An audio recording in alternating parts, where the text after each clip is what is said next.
Jake Morrison stood on the bridge of his ship. The ship was called Horizon's Edge.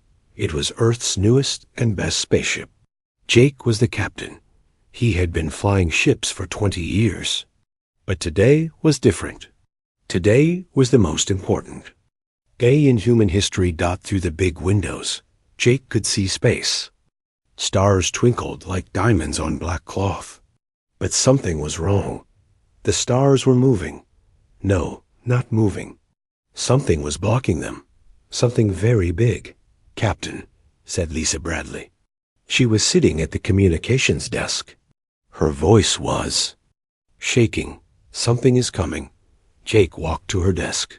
"What do you see?" "A ship, sir, but it's huge. Much bigger than ours." The space in front of them began to glow. Blue light filled the darkness. Then the light faded. Where there had been empty space, now there was a ship. But calling it a ship was like calling a mountain a rock. The alien ship was massive. It was 10 times bigger than Jake's ship, maybe 20 times bigger. Its surface looked like crystal. It glowed with its own light. Beautiful colors moved across its hull like water. "My God," whispered Dr. Amanda Price. She was the science officer. She had studied space and aliens her whole life. But she had never seen anything like this. The alien ship hung in space like a floating city. It was silent. No sound could travel in space, but somehow it felt quiet, like it was waiting. "Captain," Lisa said. Her voice was very quiet. "They're trying to talk to us." Jake nodded. "Put them on the main screen." The big screen at the front of the bridge lit up. At first, there was only static. Then the image cleared. Jake saw a face that was not human. The alien was tall. Its skin was silver like metal. Its eyes were blue and bright. They glowed like small suns. It had no hair. Its head was smooth and round. When it looked at them, Jake felt like a child being watched by an adult. "Greetings," the alien said. The words came through their computers. The alien was not speaking English, but the computer changed its words so they could understand. "I am Vexthara. I speak for the Zeltharian people." Jake stepped forward. His heart was beating fast. He was about to be the first human to talk to an alien. "I am Captain Jake Morrison. I represent Earth and all humans." Vexthara nodded slowly. When he moved, it was smooth and graceful, like he was floating instead of walking. "We know of your world. We have been watching you for some time." "Watching us?" Jake asked. "Yes, your people are very young. You have only just learned to travel between stars. This is impressive. Most young races take much longer." Dr. Price stepped beside Jake. "How long have your people been traveling in space?" Vexthara's glowing eyes looked at her. "We have sailed the stars for over 100,000 of your years. My people are ancient. We were building cities when your species was just learning to make fire. The bridge was very quiet. Everyone was listening. This alien was telling them that humans were babies compared to his people. We represent the Galactic Council," Vexthara continued. "It is a group of the oldest races in the galaxy. We guide the younger races. We help them grow and learn." "Guide them how?" Jake asked. "We teach. We protect. We make sure young races do not hurt themselves or others. Space can be dangerous for those who do not understand it." Jake felt angry. This alien was talking to them like they were children, but he kept his voice calm. "What do you want from us?" "We want to help you. Your people show promise. You learn to fly in space very quickly. Most races take millions of years to go from making fire to flying ships. You did it in just a few thousand years." Dr. Price was taking notes on her computer. "How many races are in this council?" 47 species, Vexthara said. "All of them are ancient. All of them are wise. Together, we keep peace in the galaxy." "And if we don't want your help?" Jake asked. Vexthara tilted his head. It was like a bird looking at a bug. Young, races always think they do not need help, but without guidance, they make mistakes. They fight wars. They destroy themselves. We have seen it happen many times. What kind of help are you offering? We will give you technology. Better ships. Better weapons to protect yourselves. Better ways to make food and energy. In return, you will follow our rules. You will not attack other races. You will not go to certain parts of space. You will learn from us. Jake looked at his crew. Lisa was still working at her desk. Dr. Price was studying the alien carefully. His engineer, Bob Turner, was watching the screens that showed the alien ship.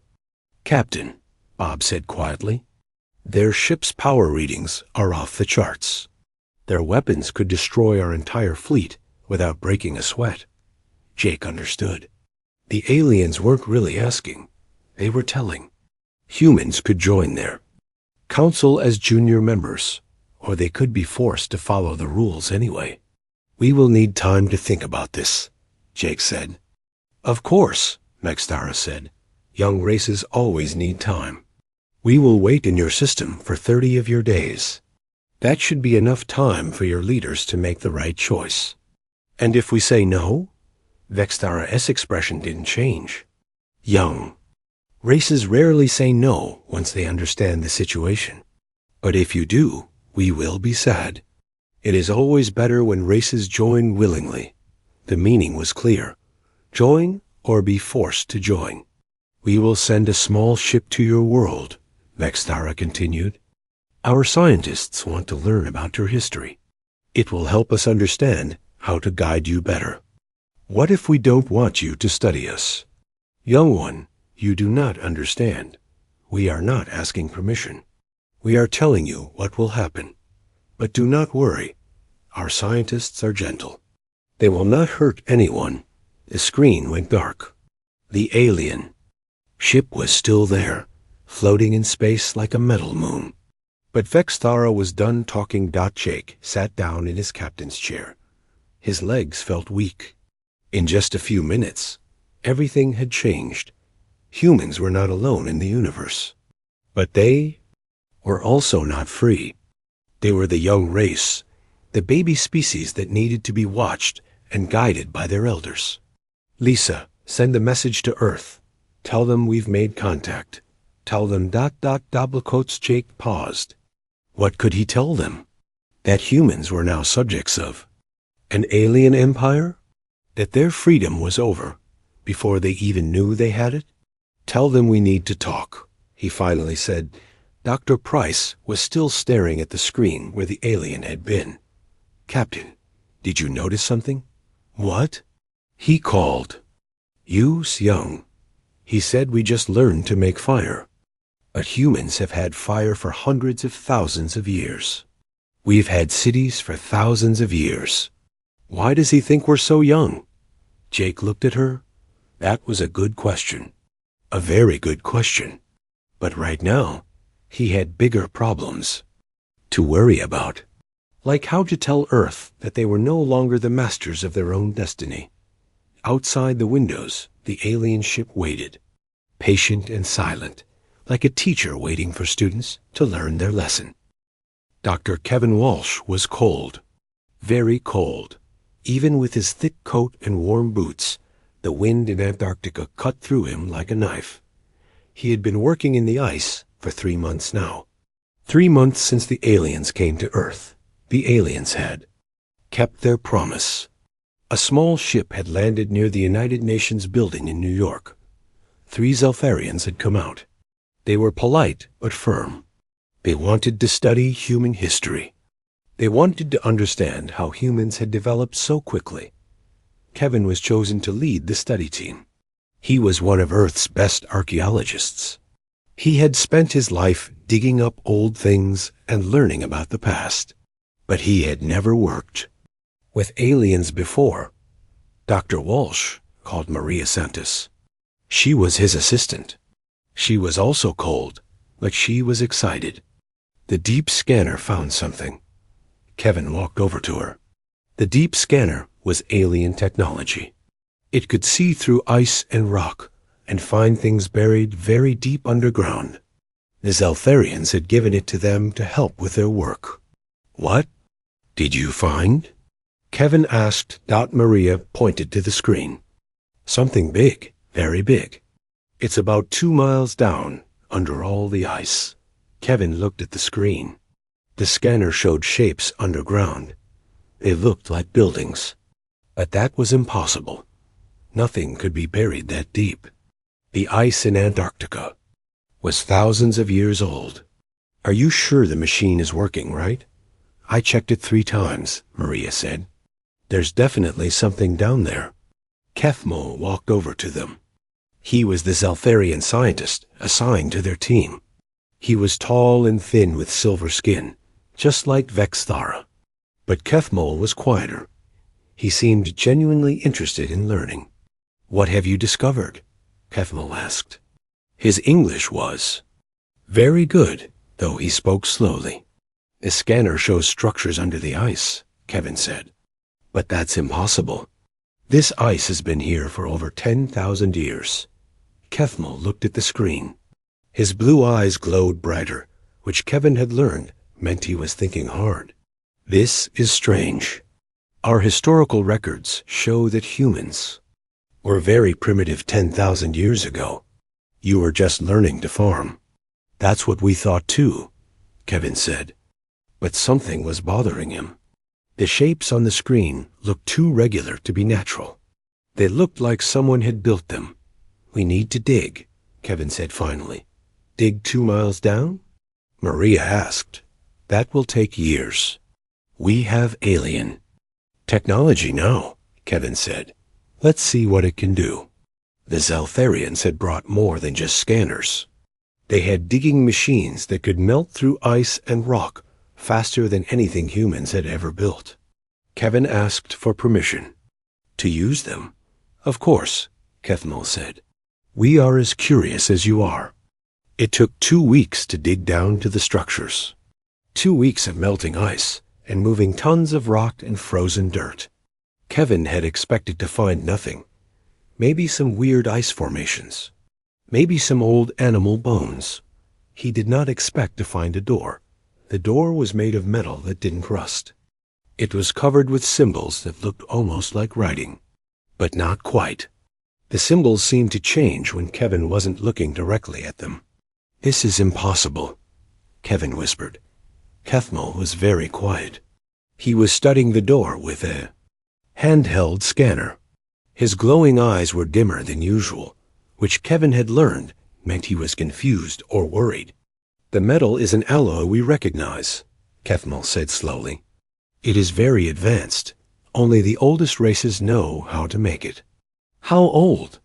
This metal was first created over 50,000 years ago. Kevin felt dizzy. That can't be right. Humans barely existed 50,000 years ago. We were still living in caves. They called for more equipment, more diggers, more scientists. Within a week, they had uncovered an entire complex of buildings.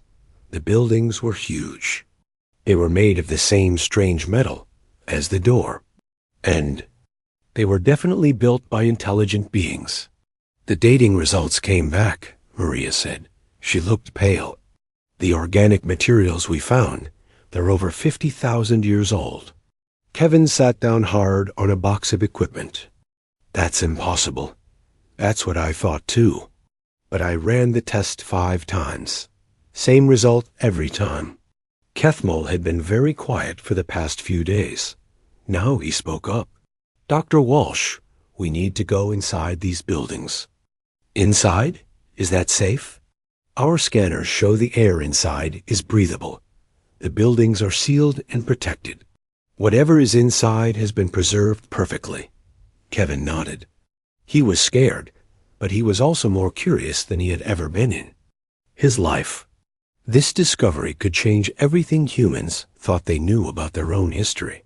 They opened the door using alien tools.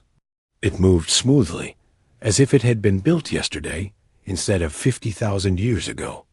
Inside there were lights. They turned on automatically when the door opened. The first room was huge. The walls were covered with more of the strange symbols. But these symbols were different. Kevin could almost read them. They looked like a mix of every human language he had ever seen. "My God," Maria whispered, "look at this." She was standing in front of a wall covered with pictures. They were not painted or carved. They seemed to be made of light, projected onto the wall somehow. The pictures showed humans, but not modern humans. These humans were taller, stronger looking. They were wearing clothes that looked like they were made of the same strange metal as the buildings, and they were doing impossible things. Flying, without machines, building with tools that floated in the air, working with technology that looked more advanced than anything Kevin had ever seen. "This is not possible," Kefmel said. His voice sounded strange. "According to our records, humans were primitive 50,000 years ago. They had no technology, no cities, no advanced civilization, but the evidence was all around them. Room after room of advanced technology. Computers that still worked after 50,000 years. Machines whose purpose Kevin couldn't even guess.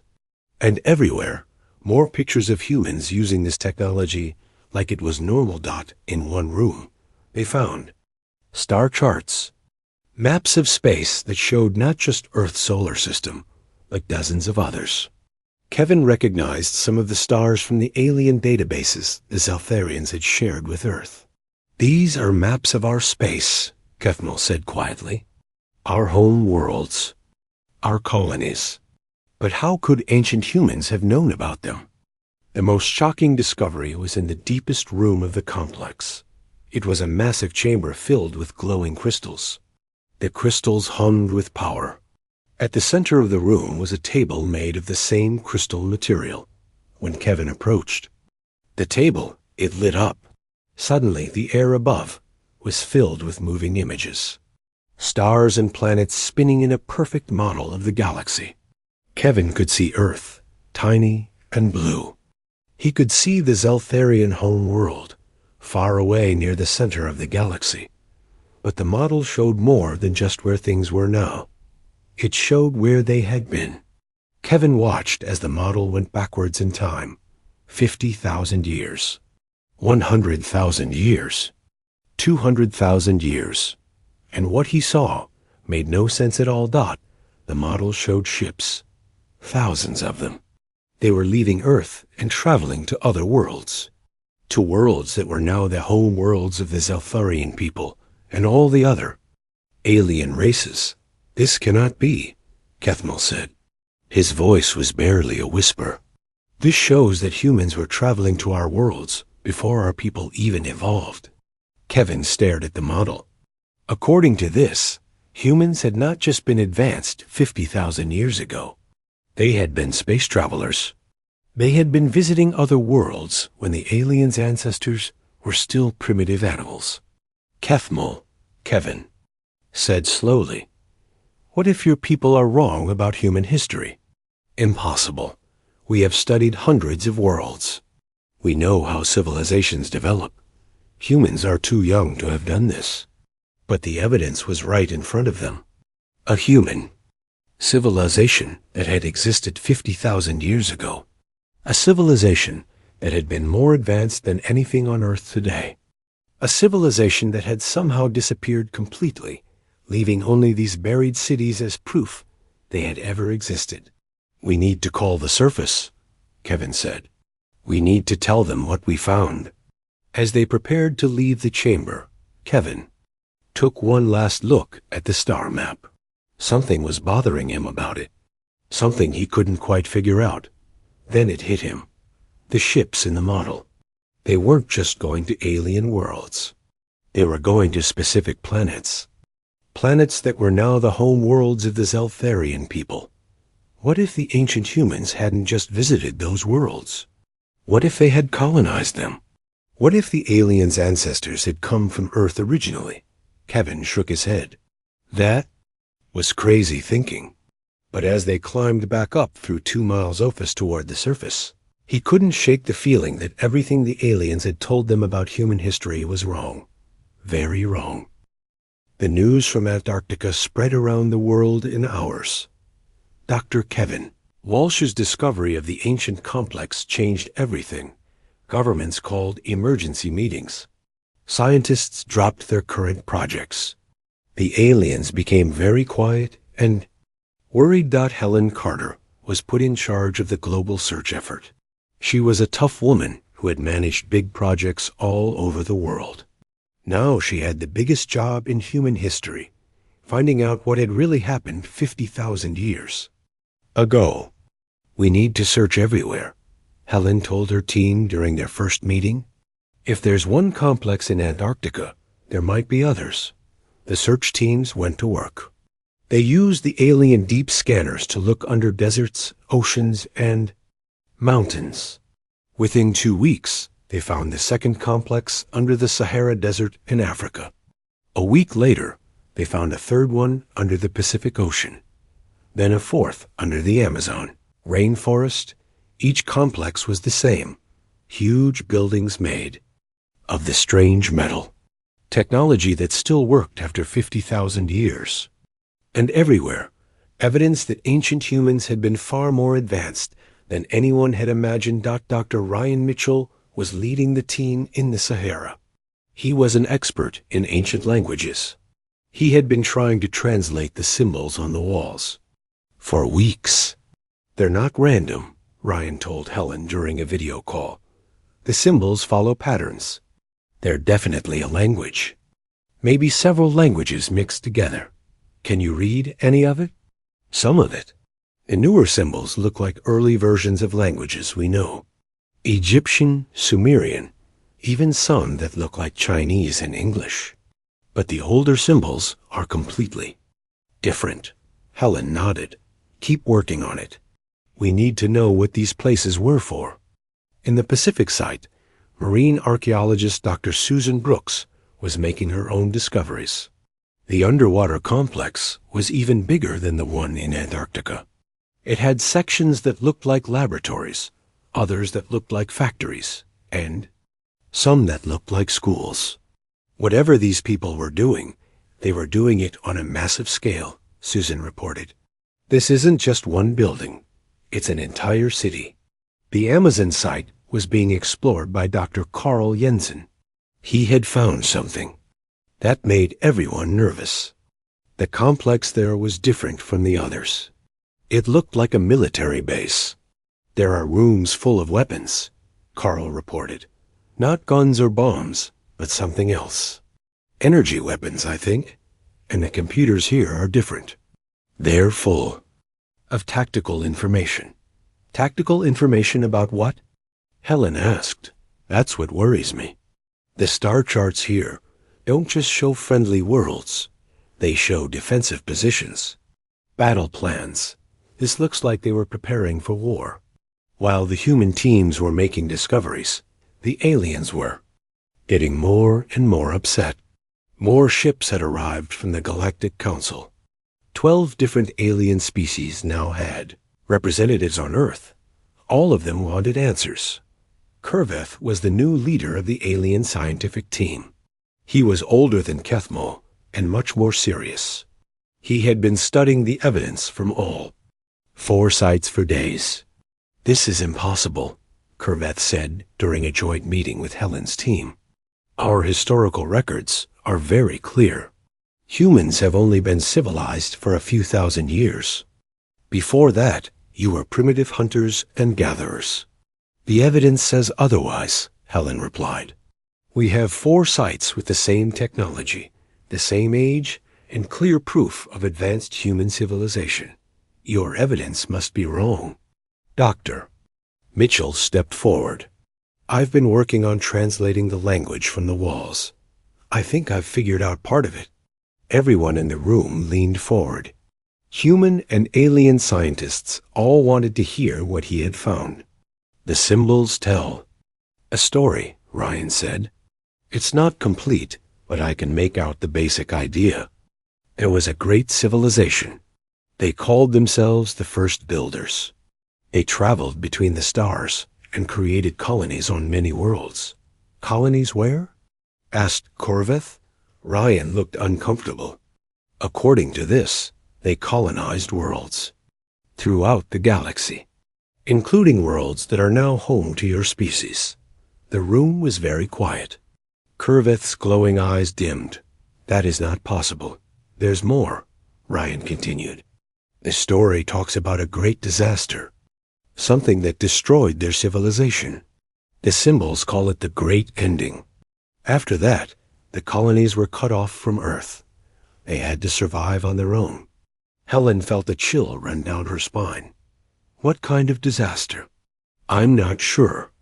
Yet, the symbols that describe it are badly damaged. But it was something that happened very quickly and affected the entire galaxy. Dr. Brooks spoke up from her video link. I found something in the Pacific site that might be related. There are sealed chambers here that I haven't opened yet, but the scanners show they contain biological samples. Preserved tissue, DNA, that sort of thing. Samples of what? Helen asked. I'm not sure, but there are thousands of them. Different species from different worlds. It's like they were collecting examples of life from across the galaxy. Corveth stood up suddenly. His tall frame towered over the humans. I need to contact the council immediately. This changes everything. Changes what? Helen asked, but Corveth was already walking toward the door. If what you are suggesting is true, then our entire understanding of galactic history is wrong. We may not be the ancient ones we thought we were. After the aliens left, Helen's team continued their work. The breakthrough came 3 days later. Dr. Greg Turner, a computer specialist, had been trying to access the main computer systems in the Sahara complex. I'm in, Greg announced over the comm system. The main database is online. Helen rushed to the Sahara site. When she arrived, Greg was sitting in front of a glowing crystal screen. Alien text was scrolling by faster than anyone could read. What does it say? Helen asked. It's downloading everything. 50,000 years of stored information. But I managed to access the summary files. Helen, you need to see this. Greg touched the crystal screen. The text changed to English. Somehow, the computer had learned their language just by listening to them talk. Welcome, the computer said, in a pleasant female voice. I am the Archive Intelligence of Facility 7. I have been waiting for the return of humanity. Helen felt her heart skip a beat. The return of humanity? Yes. My records show that human civilization was evacuated from Earth 49,847 years ago due to the Great Catastrophe. I have been maintaining this facility and waiting for the return mission. What great catastrophe? The screen filled with images. Helen saw cities burning, ships fleeing into space, millions of people dying from some kind of plague or disease. An engineered plague was released by an extragalactic enemy, the computer explained. It was designed to destroy all intelligent life in this galaxy. Humanity had only days to evacuate before Earth became uninhabitable, but humans survived on Earth, Helen said. We evolved here. Incorrect. A small population remained and protected. Shelters. After the plague burned out, they emerged and began rebuilding. However, they had lost all technology and most of their knowledge. They had to start over from primitive conditions. Helen stared at the screen. According to this computer, modern humans were not the descendants of the original human civilization. They were the descendants of survivors who had lost everything and had to rebuild from scratch. What happened to the humans who left Earth? They established colonies on 127 worlds throughout the galaxy. Cut off from Earth and from each other, these colonies developed independently. Over thousands of years, they evolved differently due to the conditions on their new worlds. The screen showed a map of the galaxy. Red dots marked the colony worlds. Helen recognized many of them. They were the home worlds of the alien species in the Galactic Council. Are you saying that the aliens are actually descended from humans? Correct. The species you call Selfarian evolved from Colony Group 7, established on a high-gravity world with unusual atmospheric conditions. The species you call Kethmori evolved from Colony Group 23, established on a low-gravity water world. Helen sat down hard in a nearby chair. The implications were staggering. Humans were not the young species the aliens thought they were. They were the original species. The aliens were actually human colonies that had forgotten their origins. Why? Don't they remember? Helen asked. Memory preservation was not possible during the emergency evacuation. Each colony had to focus on survival. Over time, they developed their own languages, cultures, and histories. Many colonies believed they had evolved naturally on their worlds, but their technology is so advanced. Each colony retained some technical knowledge. Over 50,000 years, they continued to develop. However, they never regained the level of advancement that the original human civilization had achieved. Helen's mind was racing. This meant that when the aliens had come to Earth offering to guide humanity, they had actually been offering to guide their own ancestors. The irony was almost too much to believe. Is there proof of this? Helen asked. All original colony records are stored in this facility. Genetic records, departure logs, colony assignments. Everything needed to verify the connection between current alien species and their human origins. Helen took a deep breath. She was holding information that would change the entire galaxy's understanding of itself. Humans were not the newcomers. They were the ancients. The aliens were not the wise elders. They were the children who had come home. Computer, prepare a complete report. Include all evidence. The emergency meeting was held in the restored Antarctic complex. Representatives from Earth's governments sat across from delegates from 12 alien species. The tension in the room was thick enough to cut with a knife that Dr. Nicole Foster had been chosen to present the findings. She was calm under pressure and had a gift for explaining complex ideas in simple terms. But even she was nervous as she stood before the mixed group of humans and aliens. 3 weeks ago, we activated the archive intelligence in the Sahara facility, Nicole began. What we learned changes everything we thought we knew about galactic history. On the wall behind her, a large screen came to life. It showed the galaxy as it was 50,000 years ago. Hundreds of red dots marked human colonies scattered across the stars. 50,000 years ago, humanity was the dominant civilization. In this part of the galaxy, Nicole continued, we had colonies on over 100 worlds. We were the first species to achieve interstellar travel in this region. Curveth, the lead Zeltharian scientist, made a sound of disbelief. Impossible. Our records clearly show that we evolved on our home world. We have fossil evidence going back millions of years. You did evolve on your home world, Nicole said. But your ancestors were human colonists who were stranded there 50,000 years ago. The room erupted in angry voices. Aliens arguing with humans. Humans arguing with each other. Nicole waited for the noise to die down before continuing. I know this is hard to believe, but we have proof. The screen changed to show genetic comparison. Charts. We ran DNA tests on tissue samples from all 4 sites. Then we compared them to genetic samples from each alien species represented here. The charts showed clear relationships between the ancient human DNA and each alien species. The match is unmistakable. Every species in this room shares common ancestors with Earth humans. You are all descendants of human colonies. Commander.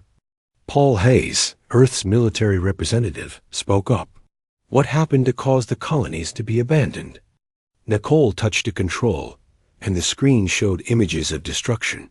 Cities burning, ships fleeing into space. According to the archive intelligence, an enemy from outside our galaxy attacked. They released an engineered plague that killed. Most intelligent life. The great catastrophe, whispered Dr. Mitchell, who had been translating more of the ancient texts. Humanity had only days to evacuate Earth, Nicole continued. The strongest colonies were cut off from home and had to survive on their own. Over time, isolated on different worlds with different conditions, they evolved into the species we see today. An alien called Zextar from the Kefmori delegation stood up. His blue skin was darker than usual, which meant he was angry. This is ridiculous. We have our own history, our own culture. We are not human. You're right, Nicole said gently. You're not human anymore. 50,000 years of separate evolution has made you into new species, but you started as human colonists. Dr. Foster from the Vexnari species spoke next. Her voice was high and musical. Even if this were true, why should it matter? We are what we are now. It matters because your people came here believing humans were a young, primitive species that needed guidance, Nicole replied. But the truth is, you are the descendants returning to your ancestral home. The screen showed star charts from the ancient facilities. These installations weren't just research centers. They were designed to guide the colonies back to Earth when it was safe to return. Kurveth had been very quiet during the presentation. Now he spoke, his voice barely a whisper. You're saying we were programmed to come back? In a way, yes. The colonies were given deep cultural memories. Stories about a home world among the stars. A drive to explore and find other intelligent life. Eventually, those drives led you back to Earth. Dr. Sarah Kim, Earth's lead geneticist, added more evidence. We found something else interesting. The alien technologies you've shared with us aren't actually more advanced than what we found in these facilities. In some cases, they're less advanced. What do you mean? Asked Commander Hayes. The original human civilization had technology that makes current alien tech look primitive. Somehow, during the 50,000 years since the evacuation, the colonies actually lost knowledge instead of gaining it. This caused another uproar. The aliens had always claimed to be the advanced species helping primitive humans. Now they were being told that their ancestors had been more advanced than they were. Nicole waited for quiet again. There's something else. The archive intelligence is still active. It has been maintaining itself for 50,000 years, waiting for humanity to return. She touched another control. The pleasant female voice of the archive intelligence filled the room. Greetings, children of Earth. I am pleased to report that the great catastrophe has ended. The galaxy is now safe for intelligent life. Colony populations have successfully adapted to their new worlds and achieved space travel capability. Reunion protocols may now begin. The voice paused, then continued. Current Earth population shows successful recovery from emergency shelter protocols. Recommendation: begin gradual reintegration of colonial populations with home world survivors. Kurveth stood up slowly. His tall frame seemed smaller somehow. Are you saying that our arrival here was not our own decision? That we were ... programmed to return? Not programmed, Nicole said carefully, but guided by deep cultural memories and instincts built into the colony populations. You came here because part of you remembered home. The archive intelligence spoke again. Colony populations retain genetic and cultural memory of Earth origin. Natural drives to return home activate when colony civilizations achieve sufficient development. This is working as designed. For a long moment, nobody spoke. The implications were enormous. The aliens had not discovered humanity. They had returned to humanity. They had not come to guide a young species. They had come home to their ancestors. Dr. Brooks, joining by video from the Pacific site, broke the silence. There's more. I've been analyzing the sealed chambers here. They contain genetic samples from thousands of species across the galaxy, but they're all related to Earth life. What does that mean? Asked Commander Hayes. It means the original human civilization didn't just colonize empty worlds. They seeded them with Earth life. Every species the colonies encountered and evolved alongside came from Earth originally. This was too much for some of the aliens. Several of them got up and left the room. Others sat in stunned silence. The Zeltherians, who had been the most confident about their ancient status, looked shaken. Why are you telling us this? Curveth asked finally. Nicole looked around the room at both humans and aliens. Because it's the truth. And because we need to decide what to do with this knowledge. What do you mean? The Archive Intelligence has been maintaining restoration protocols for 50,000 years. It's ready to begin rebuilding the original human civilization. But that would mean major changes for everyone. The screen showed technical specifications. That hurt to look at. Technology far beyond anything currently available.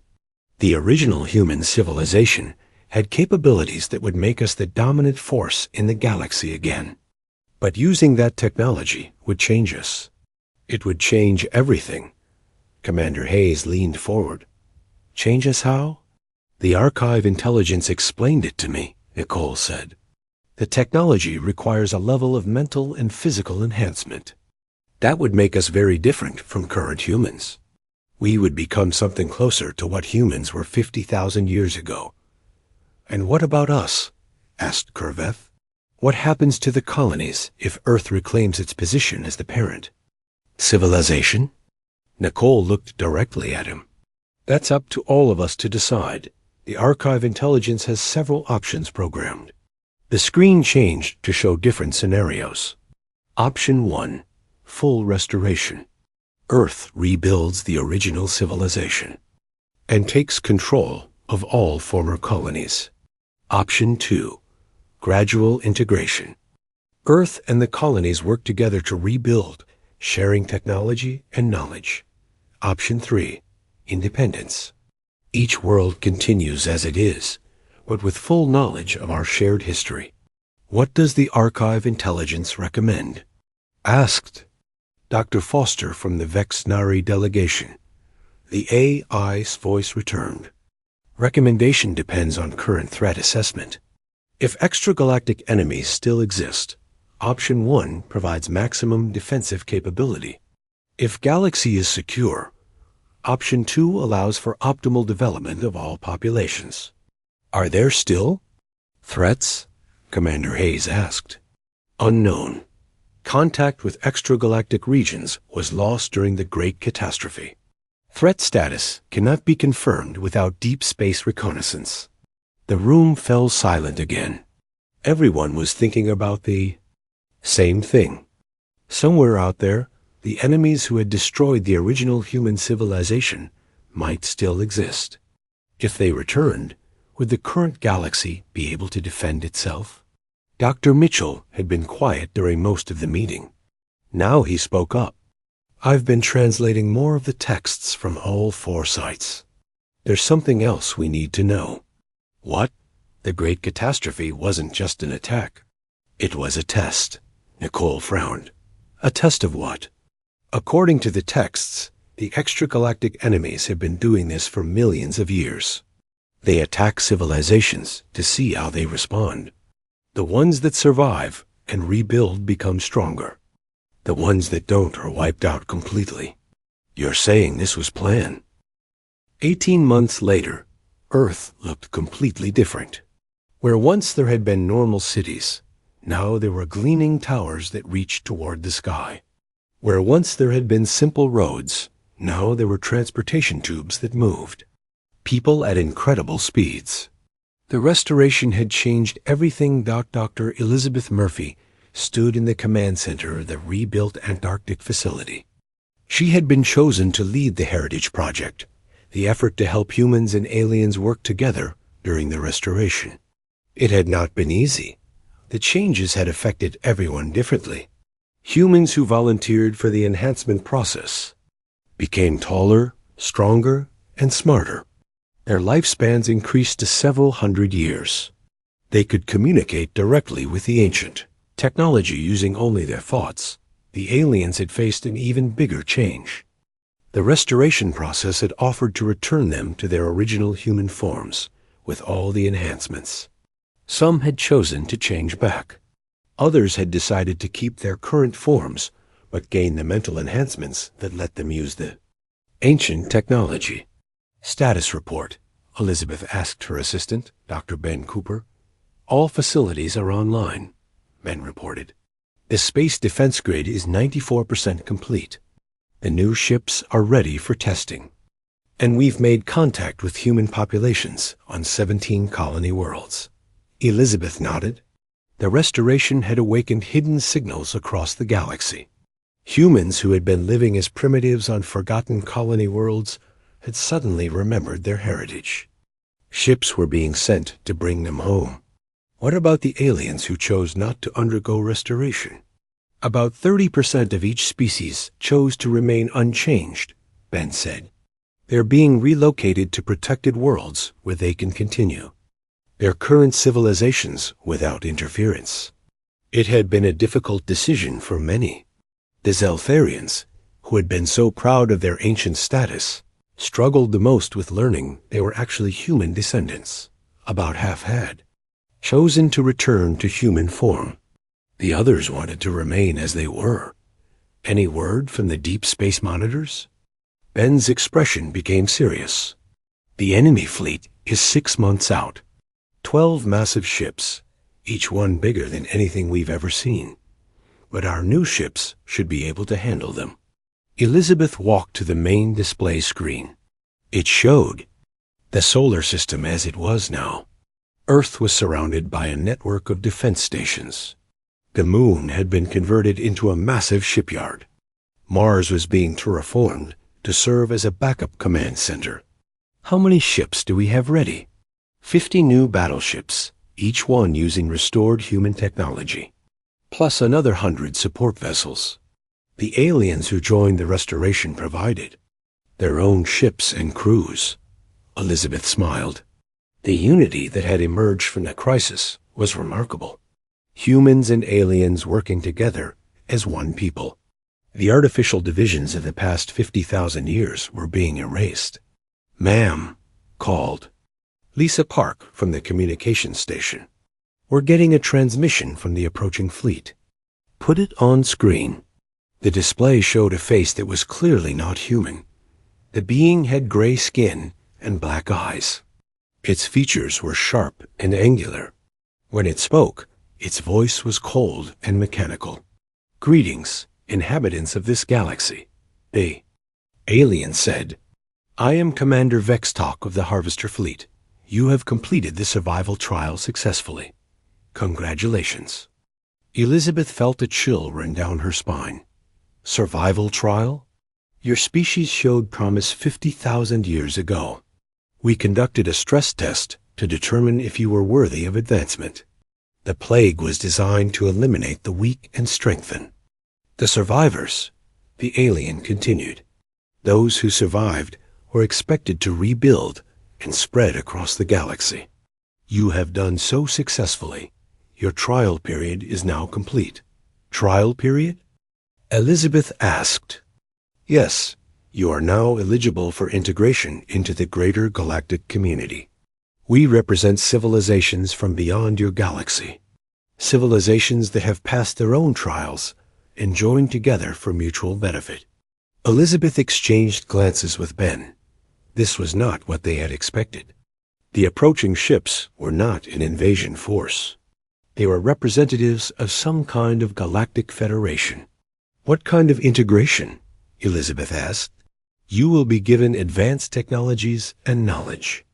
In return, you will serve as guardians for younger civilizations in this galaxy. Just as we served as your testers and guides, the meaning became clear. The cycle would continue. Humanity would become the ancient race that tested and guided other young civilizations. They would become what the Zeltharians had thought they were. And if we refuse? Elizabeth asked. Refusal is not recommended. Civilizations that refuse integration are considered failed experiments. They are typically eliminated to make room for more promising species.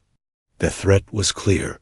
Join or die. Elizabeth looked around the command center. Human and alien faces looked back at her. People who had given up their old identities to become something new. People who had worked together to prepare for this moment. Commander Vexstock, Elizabeth said formally. Humanity and its allied species accept integration into the greater galactic community. Excellent. Prepare to receive our representatives. Integration will begin immediately. The transmission ended. Elizabeth sat down heavily in her command chair. They had prepared for war, but found themselves facing a job interview instead. Ma'am, Ben said quietly, do you think we made the right choice? Elizabeth thought about it. 50,000 years ago, humanity had been tested and scattered. Now they were being offered a chance to become the testers. They would help other species grow and develop, just as they had been helped. I think, Elizabeth said slowly, that we're finally coming home. Over the next few days, the harvester ships entered Earth's solar system. They were massive ancient vessels that had been traveling between galaxies for millions of years. Their crews were representatives of dozens of different species, all of them graduates of their own survival trials. The integration process was complex. Humanity and its allied species had to prove they could work together. They had to demonstrate their restored technologies. They had to show they understood the responsibility of guiding younger races.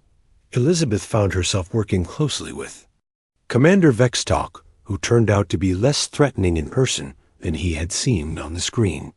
He was professional and efficient, but not cruel. Your species showed remarkable adaptability, Vexstock told her during one of their meetings. Most civilizations that pass the trial do so by becoming more aggressive and militaristic. You became more cooperative. Is that good or bad? Elizabeth asked. It is unusual, but perhaps useful. Cooperation is often more effective than domination in the long term. As the weeks passed, Elizabeth learned more about the greater galactic community. It was an organization of hundreds of advanced civilizations spread across multiple galaxies. Each one had passed its own trial and earned the right to guide others. What happened to the civilizations that failed their trials? Elizabeth asked. They were allowed to continue as they were, but confined to their home systems. They serve as controls for our experiments. We study them to better understand what makes civilizations succeed or fail. Elizabeth realized that some of the ancient, alien civilizations humanity had encountered might actually be failed trial species. Civilizations that had been kept primitive, deliberately to serve as examples. The final test came when humanity was asked to help evaluate a young species that was just beginning to develop space travel. Elizabeth and a mixed team of humans and restored aliens traveled to a distant system to observe a species called the Dakari. The Dakari were reptilian beings who had just launched their first satellite. They were aggressive and territorial, but also curious and intelligent. Watching them, Elizabeth was reminded of humanity's own early space efforts. What is your recommendation? Vexstock asked after they had observed the Dakari for several weeks. Elizabeth thought carefully. The Dakari showed promise, but they also showed signs of the aggression that might lead them to destroy themselves. They needed guidance, but the wrong kind of guidance could crush their natural development. I recommend minimal contact, Elizabeth said finally. Let them develop naturally for another 1,000 years. Then introduce ourselves gradually. They have potential, but they're not ready for the full trial yet. Vexstock nodded approvingly. A wise assessment. You understand the importance of timing in species development. The test was passed. Humanity was officially welcomed into the greater galactic community as a full member species. They were given responsibility for guiding the development of Younger civilizations in their local galaxy cluster. As Elizabeth stood on the observation deck of the new Earth station, looking out at the stars, she reflected on how much had changed. A year ago, humans had thought they were alone in the universe. Then they had learned they were the young species being guided by ancient aliens. Now they discovered they were actually the ancient species, ready to guide others. "It's funny," Ben said, joining her at the observation window. "We started this thinking the aliens were our teachers. Turns out we were their parents all along." Elizabeth smiled. "And now we get to be teachers ourselves." The circle continues. Outside the window, ships were preparing to leave for distant stars. Human and alien crews working together to explore new worlds and contact new species. The next generation of young civilisa